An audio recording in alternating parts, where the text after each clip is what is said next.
আমাদের প্রত্যাশা আরও অনেক আগেই আমাদের বিএনপির চেয়ারম্যান জনাব তারেক রহমান তার ৩১ দফার মধ্য দিয়ে দেশ ও জাতিকে একটা বার্তা দিয়েছেন।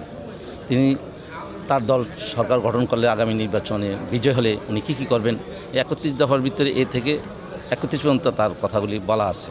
তারপর আমি বলবো যে এই আমাদের বর্তমান সরকারের কাছে প্রত্যাশা করি যে ১৭ বছর যে অনিয়মতান্ত্রিক দেশে যে যত উন্নয়নের কাজ হচ্ছে বা হচ্ছে না, এটা আমরা এই সরকারের কাছে যে নিয়মতান্ত্রিক স্বাভাবিক পর্যায়ে মানে বাংলাদেশে মানে সকল প্রান্তে যেন কাজগুলো হয়।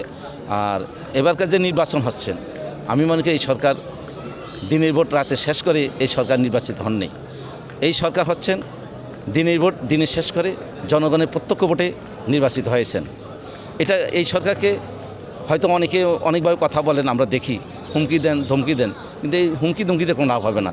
বাংলাদেশ জাতীয়তাবাদী দলের নেতাকর্মীরা, লক্ষ কোটি নেতাকর্মীরা গুম হয়েছেন, হত্যা হয়েছেন, নিপীড়ন নির্যাতন মামলা খেয়েছেন, হামলা খেয়েছেন, এর মানে অর্থাৎ পরীক্ষিত হয়েছেন দেশ এবং জাতির খেদমতের জন্য। আমি মনে করি এই সরকারের পাশাপাশি তারা অত্যন্ত প্রহরী হিসেবে কাজ করবেন।